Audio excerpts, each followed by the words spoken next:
Guten Tag, liebe Leserinnen und Leser von Kompakt Magazin. Wir machen jetzt eine Sondersendung von Kompakt TV. Geht natürlich erstmal gleich alles schief. Meine Damen und Herren, tragische Ereignisse überschatten diese Vorweihnachtstage. Gestern Abend hat es einen Anschlag auf den Weihnachtsmarkt am Breitscheidplatz gegeben. Wir erfahren gerade eben, dass alles, was bisher über die sozialen Netzwerke und auch über Agenturen gelaufen ist, offensichtlich nicht stimmt. Ich zitiere mal: Die Welt berichtet, die Polizei gehe davon aus, den falschen Mann festgenommen zu haben. Die Angaben des Verdächtigen seien überprüft worden und würden zutreffen. Damit bestehe eine neue Lage, denn der wahre Täter ist noch bewaffnet und auf freiem Fuß und kann neuen Schaden anrichten. Zitiert die Welt einen Vertreter ranghoher Sicherheitskräfte. Gleichzeitig informieren die Polizei und der regierende Bürgermeister über den Stand der Enthüllungen. Also ist ja eine Pressekonferenz für 13 Uhr angekündigt. Wir haben auch einen Reporter dort live vor Ort. Die Situation hat sich damit also wieder verunklart. Trotzdem wollen wir heute ein bisschen darüber reden, über Ursachen dieses terroristischen Anschlags. Von dem gehen wir jetzt nach wie vor erstmal aus, dass es ein solcher ist.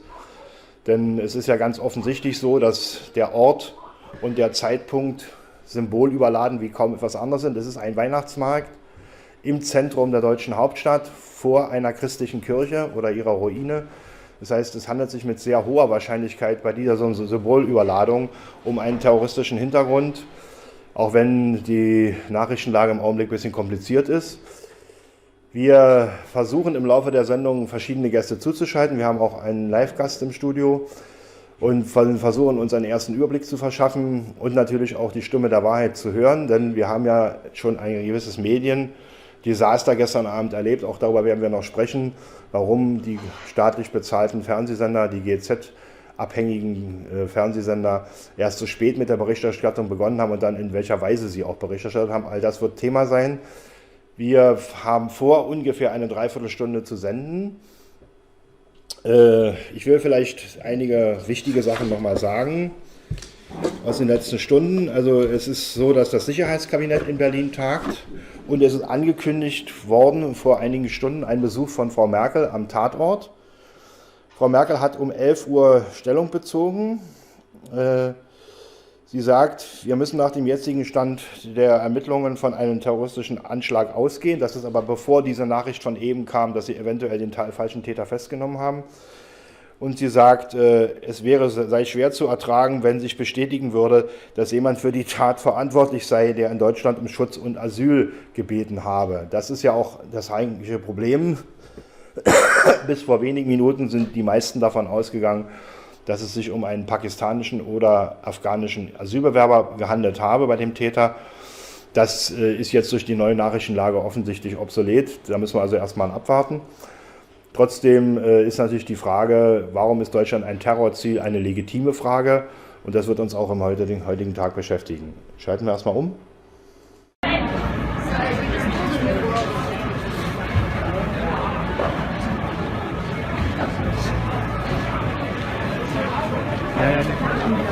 Alle in die Richtung, bitte. Weitergehen. Weitergehen, eigentlich auch weitergehen.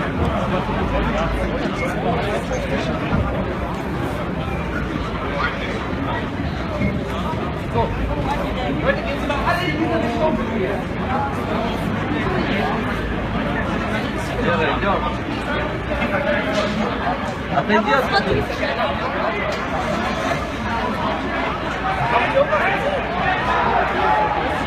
Auch dazu wollen wir uns kurz unterhalten. Ja, wie Sie sehen, ist alles sehr improvisiert. Unser Studio steht uns nicht zur Verfügung. Wir müssen also hier in der Küche unseres Verlages improvisieren. Aber das sind ja die Kompakt-Leserinnen und Leser schon gewöhnt, dass wir da ganz schnell irgendwas zusammenfummeln. Wir hoffen wenigstens, dass diesmal die Tonqualität und die Sendequalität funktionieren. Ja, das hoffen wir auch. Also was wir eben gesehen hatten, waren Amateuraufnahmen, die gestern Abend direkt am Breitscheidplatz aufgenommen wurden, die mittlerweile im Internet kursieren, die also auch verifiziert sind.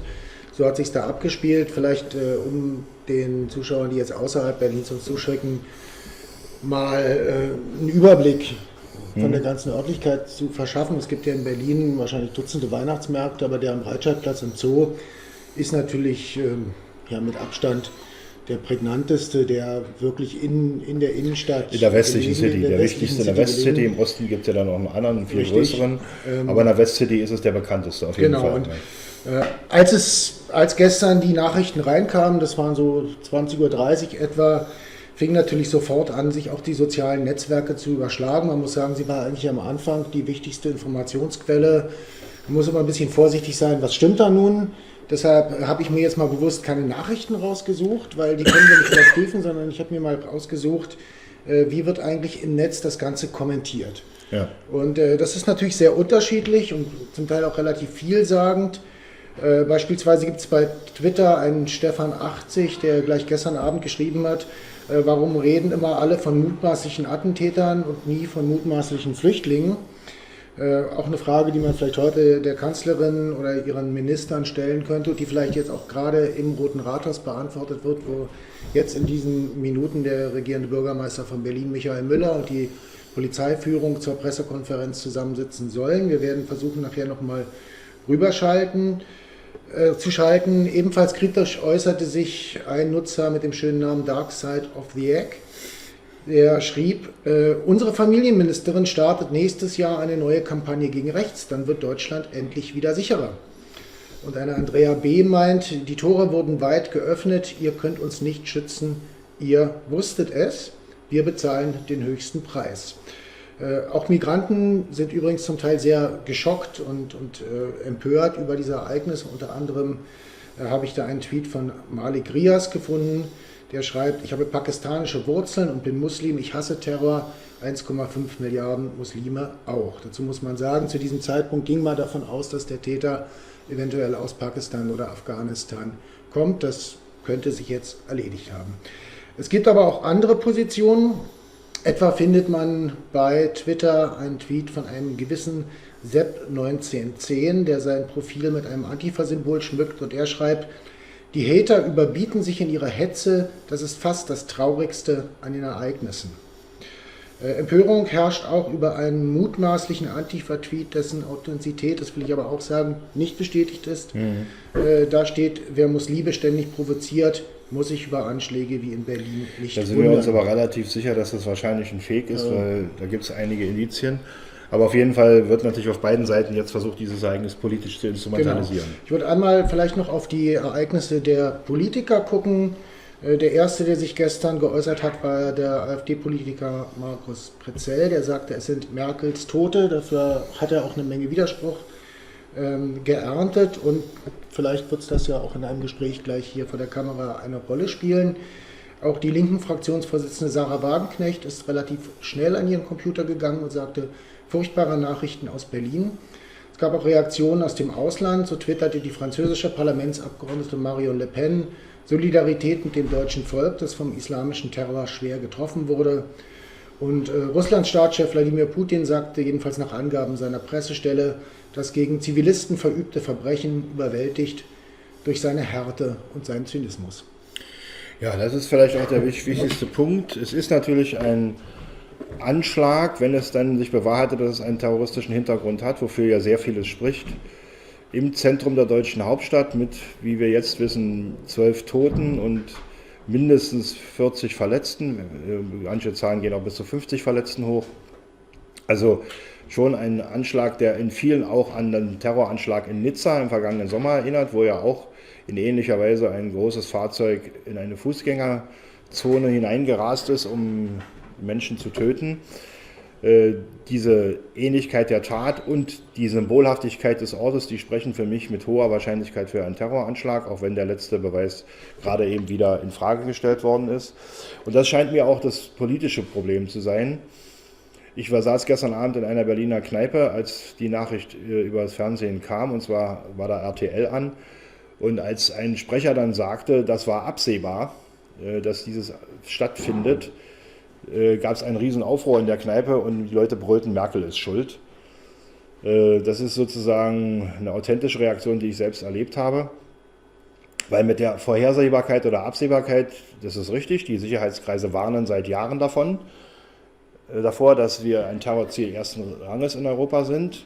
Es gibt ja auch Dutzende von Ankündigung durch den IS, durch Al-Qaida, dass Deutschland ein hervorragendes Terrorziel ist, ein herausragendes Terrorziel ist.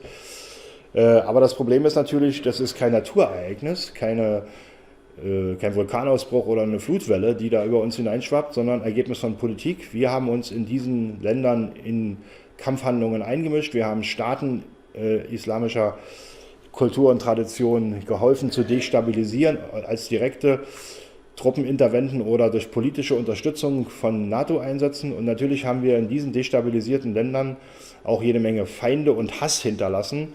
Und dieser Hass richtet sich gegen uns selbst, jetzt gegen das deutsche Volk. Und da muss man schon unsere Regierenden dann mal ganz kritisch fragen, inwieweit sie nicht auch ursächlich mitverantwortlich sind für die Ausbreitung des Terrors in Europa. Wir wissen jetzt, wie gesagt, noch nicht alle Einzelheiten. Es gibt eine neue Nachrichtenlage, die die Dinge komplizierter macht, offensichtlich. Aber die politische Verantwortung dafür, dass es Terror in Europa gibt, die trägt die aktuelle Bundesregierung, weil sie mitgeholfen hat, Staaten im Nahen Osten und im Fernen Osten zu destabilisieren und dort Hass gegen Europa aufzubauen. Und das ist eine Bürde, die Frau Merkel mit abzutragen hat. Und es steht natürlich nach diesem Attentat auch die Frage nach ihrem Rücktritt, wenn es sich dann bewahrheiten sollte, dass sie die Tat von einem sogenannten Flüchtling ausgeführt worden ist. Das wissen wir ja im Augenblick wieder gerade nicht, aber wenn sich das bewahrheiten sollte, darauf hat sie auch selbst hingewiesen, wäre das eine besonders schwerwiegende Hypothek. Und wenn das so ist, dann würde die Frage nach ihrem Rücktritt natürlich unmittelbar stehen, denn sie ist ja politisch verantwortlich für das ungebremste Hineinschleusen von fast 1 Million Flüchtlingen, von denen nur ein ganz geringer Teil Anspruch auf Asyl hat, wie wir wissen. Und diese Politik der ungesicherten Grenzen ist etwas, was wahrscheinlich, so muss man nach dem bisherigen Kenntnisstand sagen, eine der Ursachen ist für diesen Terroranschlag. Ja, ich frage jetzt an die Regie, haben wir... Ja, wir lassen mal mit dem Wissensstand von gestern Abend eine authentische Stimme zu Wort kommen, der Polizeisprecher von Berlin. Wie gesagt, Kenntnisstand von gestern Abend. Wir haben ja jetzt eine sich fast minütlich verändernde Nachrichtenlage. Trotzdem fasst er mal zusammen, was damals oder gestern Abend Erkenntnisstand war. Bitte. Er ist in der Nähe hier von dem Ereignisort festgenommen worden von Kollegen und befindet sich jetzt auf einem Polizeiabschnitt. Wir haben Beschreibungen von dem Fahrer gehabt, der zunächst geflüchtet ist. Aufgrund dieser Beschreibung konnte ein Verdächtiger festgenommen werden. Wir sind jetzt am Klären, ob es sich bei dieser festgenommenen Person tatsächlich um den Lkw-Führer handelt. Was haben Sie im Lkw gefunden? Die Untersuchungen des Lkw dauern an. Fest steht, dass der Beifahrer im Lkw verstorben ist. Die Rettungskräfte konnten dem Beifahrer nicht mehr helfen. Nach Auskunft der Feuerwehr haben wir die Meldung, dass hier 9 Menschen gestorben sind. Wir haben eine Vielzahl von verletzten, auch schwer verletzten Personen. Nach ersten Erkenntnissen handelt es sich um 50 verletzte Personen. Wir sehen, es ist ein umfangreicher Einsatz. Wir sind mit unseren Kräften hier, um zum einen die Feuerwehr, den Menschen zu helfen, aber natürlich ist die Polizei auch hier, um die Situation aufzuklären und zu klären, wie... Die Bereitschaftspolizei der Hauptstadt und die Spezialkräfte wurden informiert, dass der Täter eventuell noch unterwegs ist, schreibt die Zeitung Welt online. Also die Nachrichtenlage ist offensichtlich nach wie vor etwas verworren. Wir haben jetzt zugeschaltet per Ton unseren langjährigen Redakteur, hätte ich fast gesagt, also zumindest Mitautor bei Kompakt, Wolfgang Eggert, vielen ja bekannt, vor allen Dingen aus den letzten Tagen für seine sehr kritischen Online-Artikel. Er hat heute den ganzen Tag die internationale Nachrichtenlage analysiert und will uns jetzt mal auf den neuesten Stand bringen. Wolfgang Eggert, hörst du mich? Ja? Hallo, hörst du mich? Hallo? Jo, ich höre dich. Du hörst mich. Ja, also gib uns mal eine Impression davon. Was ist international los? Wie wird die Sache bewertet? Ich habe den Eindruck gehabt, schon gestern Abend, als ich es mir angeschaut habe, dass es einen deutlichen Unterschied gibt zwischen der Aufarbeitung der Nachrichten im Ausland und im Inland. Also im Inland wurde sofort versucht, die Gefahr, dass es sich dort um einen Gast Merkels handelte, tief zu hängen, auch die islamistische Gefahr tief zu hängen. Man hat gesagt, es könnte ja auch unter Umständen ein Unfall sein. Es würde auch möglich sein, dass der Mensch einen Herzinfarkt hatte, der dort in die Menge gerast wäre. Also es war von Anfang an zu spüren, dass unsere Merkel-Fraktion, also die politische und mediale, die hängt ja irgendwo auch zusammen, die Sache tiefer hängte, als es die Ausländer gemacht haben. Also in England und Amerika und in Frankreich war sofort der Fokus wesentlich kritischer auf den islamistischen Anschlag gewesen, was natürlich auch logisch ist, weil wenn ein Laster auf dem Weihnachtsmarkt fährt und macht das Licht aus, bevor er reinfährt, wenn jemand aussteigt und flieht, wenn dieser Fliehende auch noch maskiert ist, wie es Zeugen ausgesagt haben, wenn ein zweiter Mann auf dem Beifahrersitz sitzt und ist erschossen worden, sowas sieht man natürlich innerhalb von 3 Minuten, wenn die Polizei am Ort ist, Ja. dann ist es bedenklich. Und wenn dann die Polizei vermutlich auf höhere Weisung die kulturelle die Herkunft des gefassten Täters oder Fahrers nicht bekannt gibt, ist es auch durchsichtig. Die amerikanischen und englischen Medien haben da weniger politische Probleme mit gehabt. Vielleicht hatten sie auch politische Gründe dafür gehabt, dass sie relativ stark eingestiegen sind in diese Thematik. Das Weiße Haus hat sich relativ früh positioniert gehabt, dass es ein Terroranschlag war. Die britische Presse gleich sowieso.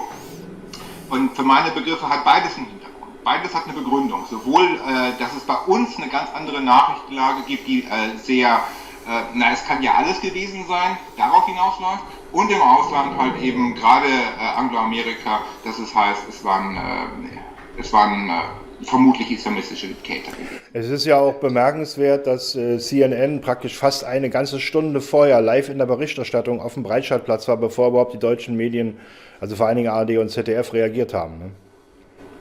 Ist richtig, genau. Und deswegen würde ich im Grunde jetzt auch die Nachrichtenlage, die wir jetzt gerade bekommen, einordnen unter politischen Gründen. Also Merkel, Regierung, beide versuchen jetzt so weit wie möglich die Gefahr aus der Berichterstattung herauszuhalten, dass sie selbst mitverantwortlich sind. Dieser Mann, der dort gefasst wurde ja gefasst aufgrund einer Zeugenaussage. Es gab ja diesen sogenannten Helden von Berlin. Richtig, das ist heute Morgen berichtet worden, quer durch alle Medien hindurch. Müssen wir vielleicht kurz den Zuschauern erklären. Ein junger Mann hat den mutmaßlichen Täter, wie man heute so schön so sagt, also denjenigen, der aus dem Auto ausgestiegen ist, über 2 Kilometer durch die Berliner Innenstadt verfolgt, hat laufend die Polizei über den Standort informiert, sodass sie dann in der Nähe der Siegessäule, also doch relativ weit entfernt, den Zugriff machen konnten, und es ist relativ wahrscheinlich, dass das tatsächlich der Täter war. Ne? Genau. So, und der Punkt ist, wenn jetzt nicht, wenn jetzt halt gegen gegenläufig behauptet wird, dass man sich dort völlig geirrt habe, dass der Mann ja nun nicht der wäre, der dafür verantwortlich gewesen sei, dann muss man dem sehr, sehr kritisch begegnen. Weil wenn Sie jemanden gefasst haben, der aus dem muslimischen Raum gekommen ist, wenn Sie jemanden gefasst haben, der aus dem pakistanisch-afghanischen Raum gekommen ist, und dann auch noch als Flüchtling hier aufgetaucht ist, also praktisch als Merkels Gast, dann ist es der größte anzunehmende Unfall, der Merkel passieren kann. Und Merkel muss dagegen steuern. Und wenn jetzt behauptet wird, aus den Polizeikreisen heraus, man habe den Falschen, dann würde ich dem überhaupt keine Glaubwürdigkeit beimessen. Also du meinst, es ist eine groß angelegte Vertuschungsaktion, um diese Spur zu der Flüchtlingskrise irgendwie zu verwischen? Die Vertuschungsaktion war von Anfang an da. Also wenn man sich die Berichterstattung gestern in den Medien angeschaut hat, das war geradezu aufreizend vertuscherisch, wie im Grunde eigentlich nach jedem Strohhalm gegriffen wurde, um halt, die Sache zu vernudeln, um zu sagen, wir wissen ja gar nichts, wir haben keine klaren Angaben. Wie gesagt, okay, also das ist auf einen Weihnachtsmarkt, Licht ausgeflohen, maskiert, der zweite Mann erschossen. Ja, das wäre meine Frage gewesen. Es gab gestern Abend kurzzeitig das Gerücht, der Täter wäre maskiert gewesen. Hast du da Bestätigung in der ausländischen Presse gefunden? Ich habe in der ausländischen Presse darüber nicht gelesen. Die ausländische Presse schreibt aber ganz expresses Verbes, es war ein Terrorattentat von islamistischen Kreisen, Punkt, Ende aus.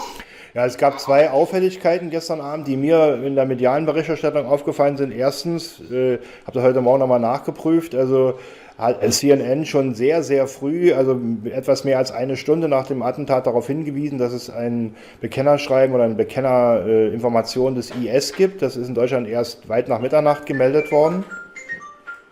Und das Zweite war, was mir auch aufgefallen ist, nachdem der Täter seit mehr als einer Stunde festgenommen worden war, hat niemand was erzählt über seine Identität.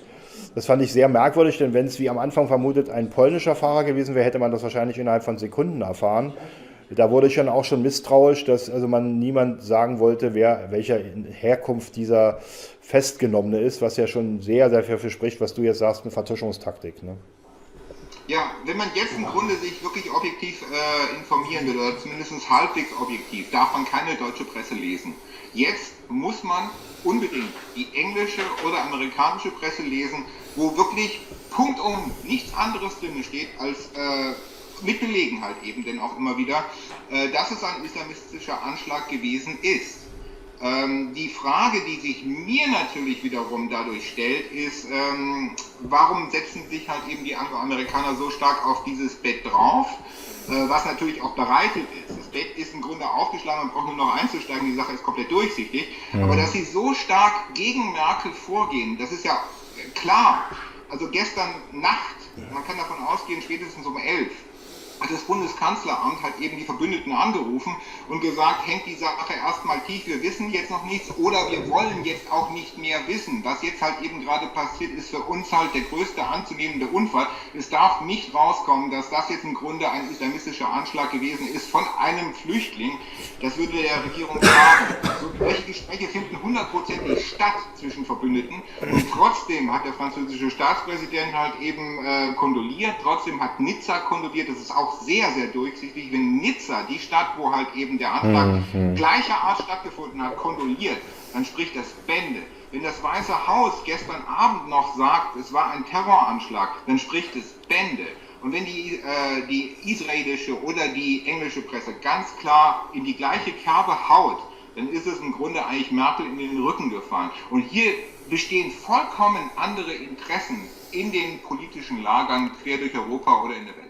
Gut, da begeben wir uns jetzt natürlich sehr weit schon in den Kreis der Spekulationen, aber es gibt verdächtige Indizien, die erinnern mich an die Nachpresseberichterstattung zum Attentat in München oder auch zum Würzburg, wo dann plötzlich immer wieder versucht worden ist, das entweder als Einzeltat runterzustufen oder den islamistischen Hintergrund zu vernebeln. Das würde in die gleiche Richtung gehen, dass man also versucht, hier die Frage, wer ist politisch der Verursacher, nämlich der terroristische Zweig des Islam, dass man das versucht auszublenden. Da müssen wir also wachsam bleiben, da hat Kompakt eine Aufgabe, dran zu bleiben, das werden wir auch tun. Ich danke dir für das Gespräch und schönen Gruß nach München. Gerne, tschüssi. So, wir machen mal ganz kurz einen Break. Wir zeigen einen Ausschnitt aus eine Werbetrailer für die Dezemberausgabe und versuchen dann das nächste Gespräch hier live zu organisieren. Dankeschön.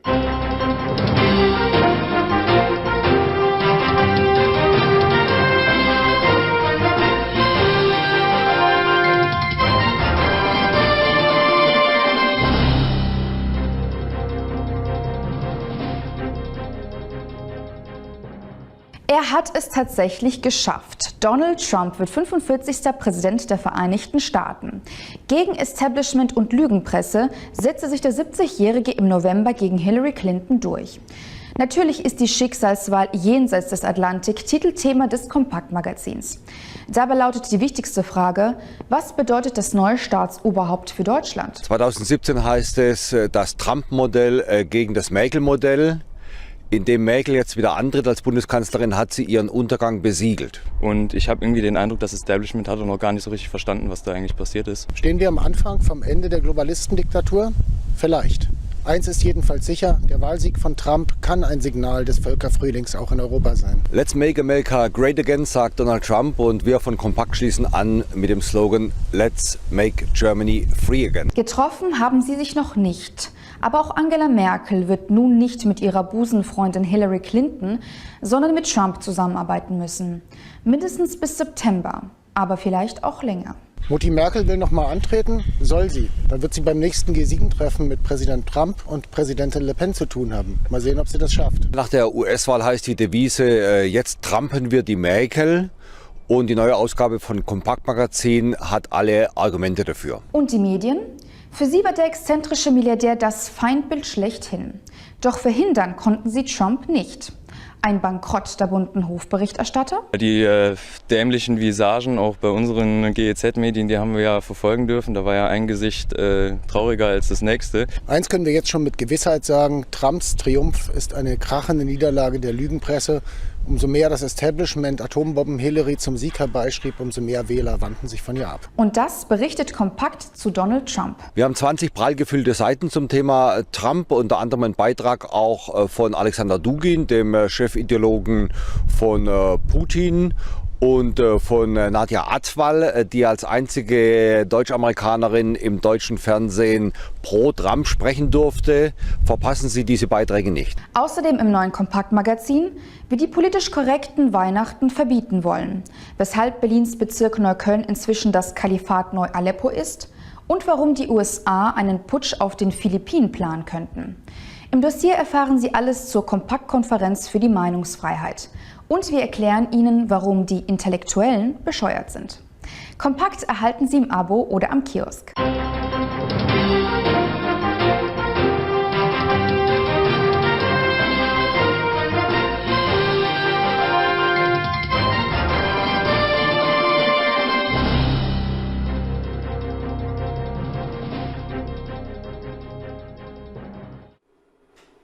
Ja, liebe Kompaktleserinnen und Leser, wir machen eine Sondersendung zu den tragischen Ereignissen von gestern Abend auf dem Berliner Weihnachtsmarkt am Breitscheidplatz zu Füßen der Gedächtniskirche. Wir sind jetzt per Telefon live verbunden mit unserem Reporter Marc Dassen, den werden ja viele unserer Leser kennen, der bei der Pressekonferenz war, die jetzt gerade im Roten Rathaus zu Ende gegangen ist. Eine Pressekonferenz des regierenden Bürgermeisters und der Berliner Polizeiführung zu den Hintergründen des Attentats. Marc, was war denn so der Eindruck insgesamt vom Ablauf der Pressekonferenz, so die Impression, wie lief das da ab? Ja, also zunächst mal muss man sagen, dass der Saal ungewöhnlich voll war heute. Es war wirklich bis zum Platzen gefüllt. Die Journalisten standen bis draußen auf den Gang. Und was eben auch sehr eindrücklich war wirklich die bleierne Schwere und das Entsetzen, was den Leuten dort ins Gesicht geschrieben stand. Das hat man sehr deutlich gemerkt. Und auch die dort Versammelten, also der regierende Bürgermeister Michael Müller war da, der Polizeipräsident Klaus Kamp, dann der Brandschutzbeauftragte der Feuerwehr Wilfried Gräfling und der Generalstaatsanwalt Ralf Rother. Und natürlich der Innensenator Andreas Geisel, und die haben alle also wirklich sehr, sehr lange Gesichter gemacht. Und also es war wirklich sehr, sehr bedrückend. Allerdings muss man auch sagen, die dort Versammelten waren extrem kurz angebunden. Man konnte eben auch unter meinen Journalistenkollegen hier das Rieseninteresse spüren. Die hatten alle möglichen Fragen. Wie ich natürlich auch, aber es wurden letztlich am Ende nur 5 Fragen beantwortet und dann haben die Herren sich auch schon wieder also es war wirklich sehr, sehr kurz und bündig und wirklich war eine gewisse Nervosität im Raum jetzt. Zu den laufenden Ermittlungen gab es so gut wie gar keine. Was sehr überraschend war, war tatsächlich die Tatsache, dass der Verhaftete, also der mutmaßliche Täter, dass es gar nicht sicher sei, ob das wirklich der Fahrer war. Also der Polizeipräsident Kant hat das nochmal extra betont, auf eine Frage eines Journalistenkollegen hier, dass unsicher sei, ob es tatsächlich der Fahrer war, der da festgenommen wurde. Wir haben ja jetzt auch gehört, dass der Festgenommene die Tat bestreitet.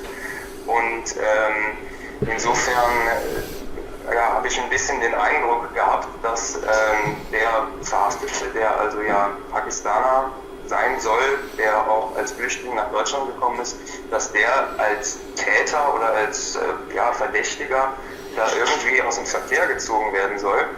Und das kam mir doch sehr, sehr komisch vor. Ja, wir haben das unseren Zuschauern auch schon übermittelt, dass es diese Meldung als Nachrichtenlage gibt. Du hast vorhin im Vorgespräch gesagt, du hast den Eindruck, die sind auch alle sehr nervös und angespannt. Ist das üblich, so eine Pressekonferenz von dieser Bedeutung nur mit 5 Fragen, oder ist das eher ungewöhnlich?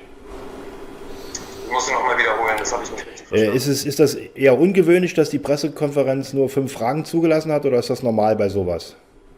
Also ich habe es jetzt auch von meinen Kollegen hier und von meinen Standesgenossen hier nochmal gehört, dass sie das eigentlich sehr ungewöhnlich finden, zumal bei so einem Thema ja ein großer Redebedarf auch ist. Und ich habe die Seufzer gehört und das Stöhnen gehört meiner Kollegen, die hatten sich alle möglichen Fragen notiert, die sie dann aber gar nicht mehr anbringen konnten. Insofern halte ich das schon fast für einen etwas abrupten Abbruch dieser PK, die hier heute stattgefunden hat. Und ich habe auch den Eindruck gehabt, dass da einige sehr enttäuscht waren. Man hatte gestern Abend ja schon im Fernsehen den Eindruck, als wenn da so eine Art Nachrichtensperre so gegen 11:30 ungefähr verhängt worden ist. Und du würdest sagen, die Pressekonferenz hat jetzt nicht wirklich zur Aufklärung weiter beigetragen.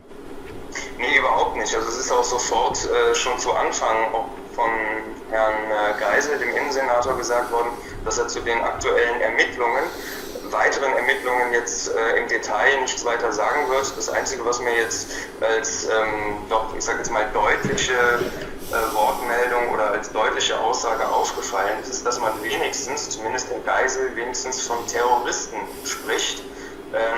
Und Herr Kant, der Polizeipräsident, eben auch von islamistischen Extremisten, die uns schon länger bedrohen, wie er gesagt hat. Also dass diese Begriffe wenigstens gefallen sind, das war zumindest, ich sage jetzt mal für mich zumindest überraschend. Also das hätte man ja nur noch mehr vertuschen können. Allerdings ist mir relativ negativ aufgefallen, was der regierende Bürgermeister Müller gesagt hat, denn seine Wortmeldungen waren aus meiner Sicht die reinen Floskeln.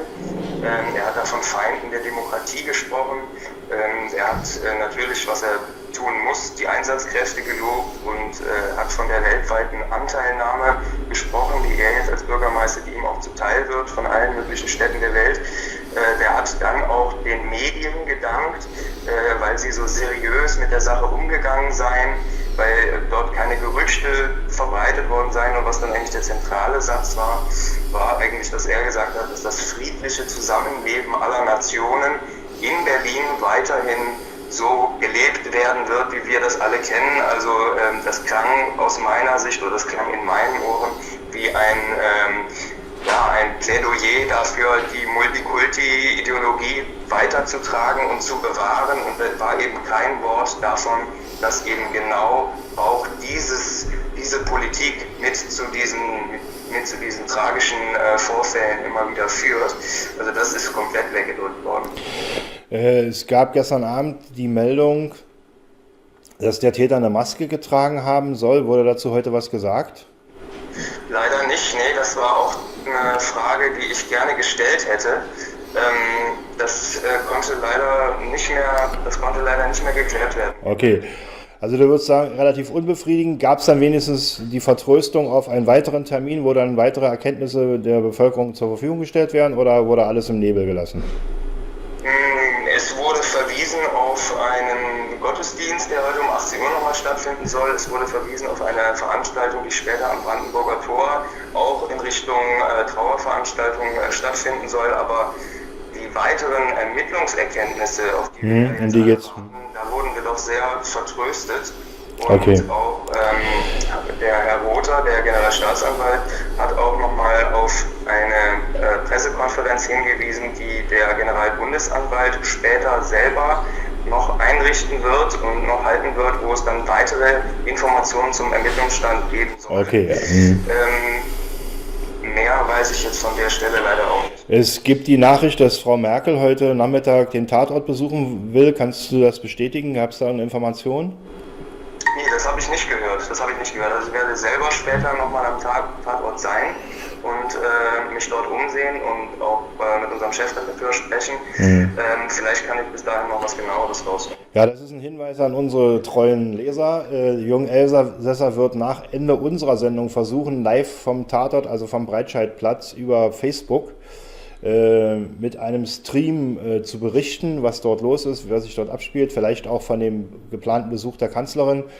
Also dann, wenn wir fertig sind, umschalten auf Facebook, auf Jürgens Facebook-Kanal von Kompakt, und dann vielleicht kann man dann live mitkriegen, was Jürgen da an Impressionen hat. Er ist ja leider noch auf Reisen, so deswegen konnten wir ihn heute nicht ins Studio holen. Das hängt alles mit dieser überraschenden Situation da, das muss ich nicht weiter erklären. Wir machen jetzt eine kurze Pause und dann geht es gleich weiter.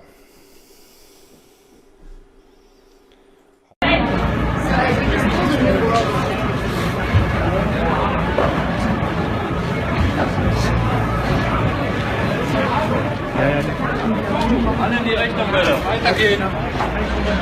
Weitergehen.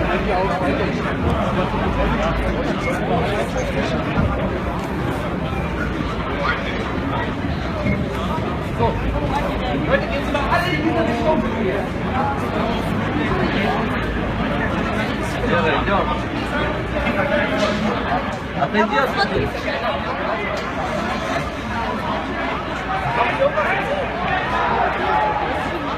Kurze Meldung, und zwar von der Daily Mail. Die Berliner Behörden waren wahrscheinlich seit Tagen gewarnt worden. Und zwar zitiert die Daily Mail Clemens Vergin, das ist der Büroleiter in Washington von Die Welt. Der twitterte nämlich gestern Abend um 22:20 Uhr, laut Quellen meiner Kollegen bei Der Welt hatten Berliner Behörden in den vergangenen Tagen Informationen über einen möglichen Anschlag auf einen Weihnachtsmarkt. Das war ein Zitat von Twitter.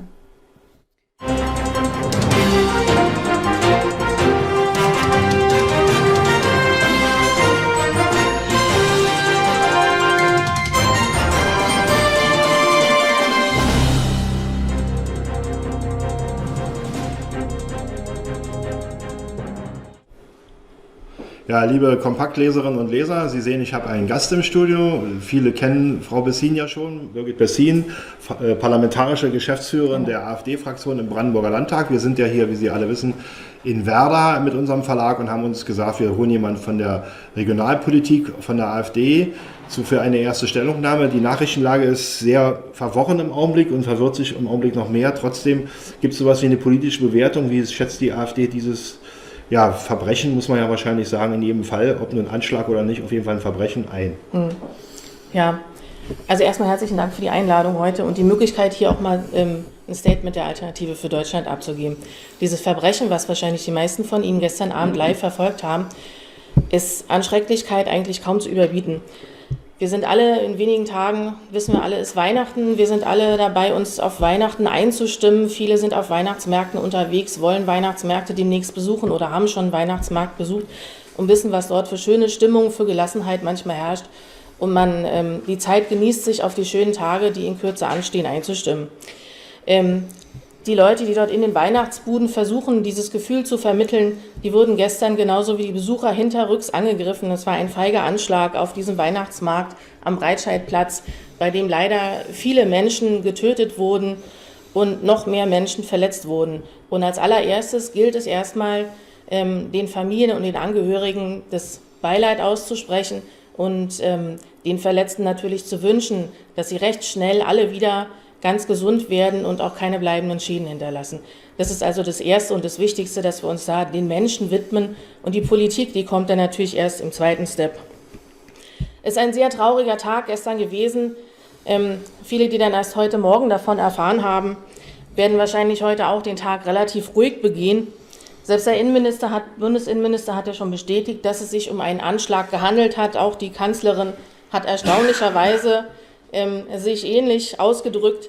Der Terror ist also auch mittlerweile in unserer Hauptstadt in Berlin angekommen. Ja, ich habe vorhin auf dem Weg hierher im Radio gehört, dass die Weihnachtsmärkte in Berlin wohl heute geschlossen bleiben. Ein Zeichen dafür, dass die Sicherheitslage in unserem Land, wie die Alternative für Deutschland schon ganz lange angemerkt hat, erheblich aufzubessern ist, dass die Polizei weitaus unterstützt werden muss. Ist das nicht ein falsches Signal, wenn man sagt, man schließt die Weihnachtsmärkte? Weil das heißt ja, man gibt dem Terror nach. Wir ändern unser Leben und machen damit den Terroristen genau das, was sie wollen, nämlich in unsere Lebensrealität eingreifen. Ja, sehe ich genauso. Es ist im Prinzip ein Anschlag auf unsere Freiheit, auf unsere Art zu leben, auf unsere Entscheidung, ob wir auf den Weihnachtsmarkt gehen wollen, wie wir mit unseren Kulturen und Traditionen weiter umgehen wollen. Und daher ist es der erste Tag heute, der uns allen zum Beispiel wieder deutlich macht, dass mit diesem Anschlag auf unsere Freiheit zu leben eingewirkt wurde. Ja.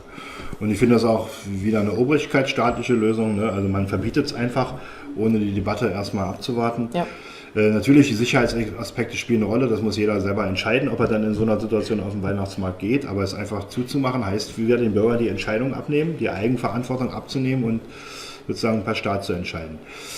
Das ist ja nicht ein Anschlag, auch wenn wir nicht genau wissen, was der Hintergrund ist, jetzt durch die ganz neue Nachrichtenlage, der aus dem heiteren Himmel kommt. Es gab gestern Abend als erste verfügbare Meldung eine Stellungnahme von Markus Prezell, dem Vorsitzenden der AfD in Nordrhein-Westfalen. Man muss vielleicht auch sagen, den umstrittenen Vorsitzenden der nordrhein-westfälischen AfD, aber der hat getwittert, das sind Merkels Tote.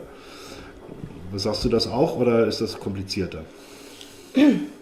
Frau Merkel hat natürlich selbstverständlich eine Mitschuld daran, weil sie ist diejenige, die damals die Grenzen geöffnet hat im letzten Jahr. Und das braucht man auch nicht schönreden. Selbstverständlich hat Frau Merkel eine Mitschuld daran, an den Dingen, die nicht nur gestern Abend passiert sind, sondern die wir tagtäglich seit Wochen und Monaten den Medien schon entnehmen können. Allerdings muss ich sagen, in so einer Situation, finde ich, sollte man die Politik im ersten Moment erstmal ein bisschen zurückstecken. Also ich persönlich habe es gestern live im Fernsehen verfolgt, nachdem ich meine kleine Tochter ins Bett gebracht habe. Und es hat mich wahnsinnig doll bewegt, dort neben dem LKW diese toten und verwundeten Menschen zu sehen. Und das Erste war für mich war Mitgefühl und Trauer und Mitgenommenheit. Das ist ja verständlich. Auch wir haben ja sozusagen die Verantwortung, mit so einem Vorfall sozusagen korrekt umzugehen. Es gab ja gestern sofort fast reflexartig die Reaktion, das werden jetzt die Rechtspopulisten für ihre Propaganda ausnutzen. Das werden wir natürlich nicht, wir sind auch keine Rechtspopulisten, aber es wird uns ja immer sofort nachgesagt. Aber natürlich muss man Rosse und Reiter benennen, es ist nicht ein Naturereignis, es ist kein Vulkanausbruch, sondern es ist eine von Politik herbeigeführte Situation, dass Europa unter Terror stöhnt. Und die AfD sagt ja Grenzen zu. Ist das jetzt im Augenblick auch wieder eine aktuelle Forderung? Schließt die Grenzen? Das ist sogar nicht nur eine aktuelle Forderung, sondern es ist ja eine aktuelle Forderung, die wir seit Anfang an betreiben. Gestern Abend hat man dann die Diskussion gehört, wie kann man Weihnachtsmärkte schließen.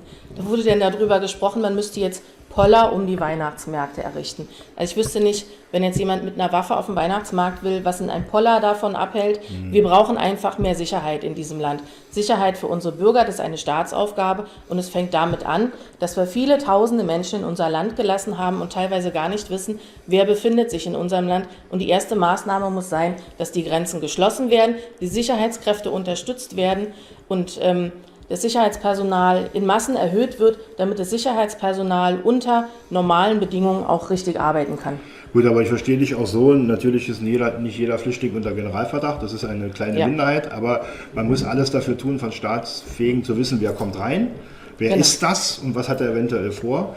Ich habe gestern Abend einen ganz bösen Kommentar oder verbitterten Kommentar gesehen, die Leute fordern jetzt die Sicherheitskonzeption der Weihnachtsmärkte zu überprüfen. Man müsste doch eigentlich die Sicherheitskonzeption für Deutschland überprüfen und ich glaube, da muss auch die Diskussion hingehen, ob wir uns nicht einen Teil dieses Gefährdungspotenzials selbst herbeigeführt haben, indem wir in nachlässiger, fahrlässiger Weise die Grenzen so geöffnet haben, wie es passiert ist. Die AfD ist ja auch angetreten dafür, das finde ich oft sehr wichtig, sozusagen deutsche Tradition, deutsches Brauchtum hochzuhalten. Was hältst du von dieser Diskussion, den Begriff Weihnachtsmarkt abzuschaffen, wie in mehreren Berliner Bezirken passiert, zu einem Lichterfest oder Jahresendfest zu ersetzen? Macht denn so ein Quatsch in Brandenburg auch? Ich weiß jetzt nicht, ob irgendjemand schon hingegangen ist, in Brandenburg einen Wintermarkt oder sonst was initiiert zu haben. Die Diskussion, die gab es auch letztes Jahr schon. Da haben wir uns selbst letztes Jahr vor Weihnachten schon intensiv gegen gewehrt, weil es ist nun mal das heilige Fest, Weihnachten, was vor uns steht. Warum sollen wir jetzt unsere Traditionen, unsere Kulturen, unser Leben ändern? Das ist natürlich nicht das, was wir wollen. Wir werden es beibehalten. Es heißt Weihnachtsmarkt und Weihnachtsfest. Es gibt den Heiligen Abend und den ersten und zweiten Weihnachtsfeiertag und daran wird sich auch nichts ändern. Weil ich noch mal ganz kurz ergänzen wollte zu der Sicherheit. Klar, die Grenzen müssen gesichert werden. Was man allerdings jetzt nicht erleben darf, es gibt jetzt ganz viele Diskussionen, wir brauchen mehr Polizei, wir brauchen mehr Sicherheit. Ganz klar brauchen wir das. Aber was wir nicht brauchen, ist ein Polizeistaat. Okay, das ist sicher jedem Demokraten ein Anliegen, das mal deutlich zu sagen. Lieber Birgit Bessin, schönen Dank für dein Kommen, ich danke für das Gespräch und wir werden vielleicht in den nächsten Tagen nochmal die Gelegenheit, wenn die Faktenlage etwas klarer ist, nochmal vielleicht mit dir und deinem Fraktionsvorsitzenden nochmal ein Gespräch führen, wie ihr diese Situation grundsätzlich bewertet. Ja, schönen Dank fürs Kommen. Gerne.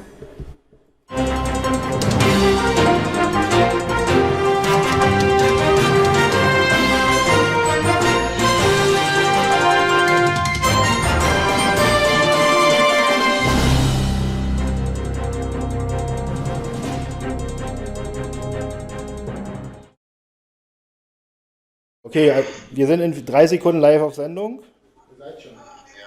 Okay, liebe Kompaktleserinnen und Leser, es ist mir jetzt gelungen, oder uns gelungen, unserem Technikteam Jürgen Elsässer ans Telefon zu kriegen. Jürgen, wo bist du? Ich bin jetzt direkt an der Gedächtniskirche, aber nicht im Freien, sondern ungefähr 20 Meter entfernt im Restaurant Vapiano, wo man das ganze Weihnachtsmarkt und so weiter übersieht. Es gab eben die Meldung, dass in Berlin die Weihnachtsmärkte heute geschlossen sind. Kannst du das bestätigen? Ist der Weihnachtsmarkt offen? Ist der abgesperrt? Was ist da los? Also der Weihnachtsmarkt, die Buden sind geschlossen. Die Straße Tauenziehen und die Parallelstraße auf der anderen Seite der Gedächtniskirche ist für den Verkehr gesperrt. Aber was mich total umhaut, ist, man sieht keine Polizisten. Also hier kann man durchspazieren als Fußgänger, da kommen Leute mit Rucksäcken, da kommen Leute mit Taschen. Also es ist ein scheiß unsicheres Gefühl und ich vermisse die Polizisten mit Maschinengewehren. Vor allem nachdem jetzt die Polizei wohl gerade gesagt hat, auf ihrer Pressekonferenz, der ursprünglich Tatverdächtige sei es doch nicht gewesen und der richtige Mörder liefe noch frei rum und sei bewaffnet. Genau, das wollte ich dir gerade sagen. Du warst ja bis eben noch im Zug. Also es gibt eine Meldungslage, dass die Polizei davon ausgeht, den Falschen gefasst zu haben oder verhaftet zu haben und dass eventuell der Täter bewaffnet noch weiter unterwegs ist. Und die Leute sollen also sich zurückhalten und nicht auf eigene Faust sozusagen Ermittler spielen, sondern es der Polizei überlassen. Ich weiß nicht, bist du informiert? Es gab vorhin die Meldung, dass Frau Merkel heute Nachmittag am Breitscheidplatz sozusagen kondolieren will. Hast du da irgendeine Information? Ist da schon was davon zu sehen? Also ich habe es, glaube ich, nur jetzt von unseren Leuten zugespielt bekommen, aber eine weitere Bestätigung habe ich nicht und es sieht auch nicht danach aus, weil spätestens wenn Frau Merkel auskreuzt, dann müsste ja richtig fest Sicherheit sein, ja? Ja, wahrscheinlich. Und, ich sehe hier wirklich überhaupt, ich gucke jetzt hier aus dem Panoramafenster, dieses übersehen Platz von 500 Meter Entfernung, da ist nichts, kein einziger Polizist. Ja, und da laufen gruselige Typen rum, denen ich nicht beim Mondschein begegnen würde. Ja, sag mal, und wie ist es mit internationalen und nationalen Nachrichtensendern? Stehen da viele Kameras oder ist das Interesse schon abgeflaut? Ja, es ist an einer Ecke stehen bestimmt Dutzend, wenn nicht mehr, Übertragungswagen, weil die auch nicht näher ranfahren dürfen. Ja. Jürgen, unsere Leserinnen und Leser wollen natürlich auch eine politische Bewertung. Das ist natürlich bei der aktuellen Nachrichtenlage nicht ganz einfach, weil die ursprüngliche Annahme, es handelt sich um einen pakistanischen oder afghanischen Flüchtling, der auch über Österreich ins Land gekommen ist, lässt sich ja zurzeit wieder nicht bestätigen, weil man sagt, es ist der Falsche. Trotzdem gibt es ja die Diskussion, das sind Merkels Tote, hat Prezell heute Nacht getwittert. Wie siehst du das? Gibt es eine politische Verantwortung der Bundeskanzlerin? Ja, absolut. Also es ist eindeutig, dass es auf das Konto von Merkel geht und dass Merkel Blut an den Händen hat. Und ich habe ein bisschen die Angst, dass die Polizei, und zwar nicht die Ermittlungsbeamten, die sehr tüchtig sind, aber die obere von Merkel abhängige Führungsriege vielleicht am Schluss mit uns Katz und Maus spielt und uns jetzt wieder sagt, nee, der war es nicht und wir wissen es noch nicht. Und am Schluss ziehen sie vielleicht doch nochmal einen Polen, einen besoffenen Polen aus dem Hut und dann soll es kein Islamist gewesen sein.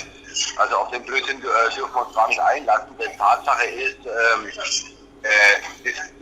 die Sache lief ab nach dem Drehbuch des Islamischen Staates. Die haben ja da so eine Art Terrorhandlung schon vor 2-3 Jahren rausgebracht, wo Tipps gegeben werden, wie der einzelne Dschihadist, ohne jetzt groß vernetzt zu sein, mit Alltagsgegenständen, eben auch mit LKWs,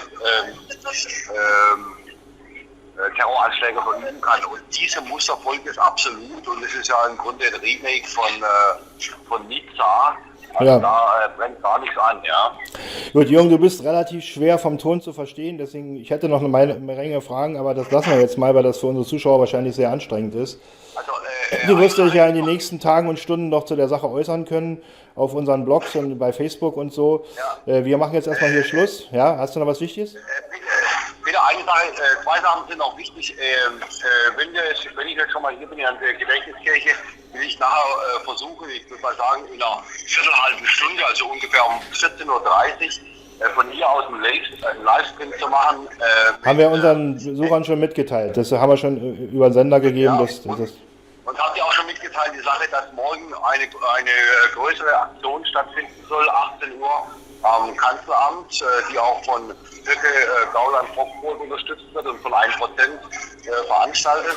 Nee, das wissen wir nicht, das ist also eine neue Information. Also am Kanzleramt morgen eine Demonstration mit Unterstützung von Spitzen. Eine Schweigekundgebung Okay. Mit Unterstützung von 1% und den AfD-Leuten Brockbrot, Gauland und Höcke.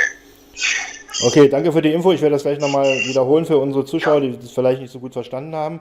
Also morgen, weißt du die Uhrzeit? 18 Uhr. 18 Uhr vom Kanzleramt eine Schweigegedenkminute für die Opfer des Anschlags, aber natürlich mit dem Fingerzeig auf den Verursacher, also die Bundeskanzlerin, unterstützt von auch von uns unterstützten Bewegung 1%, die Bürgerbewegung für einen demokratischen Wandel in unserem Land. Und unterstützt von namhaften Politikern der AfD wie André Pockenburg aus Sachsen-Anhalt und Herrn Gauland aus Brandenburg. Ich danke dir erstmal und wir werden sicher heute nochmal direkt Kontakt aufnehmen beide. Okay, tschüss. Tschüss.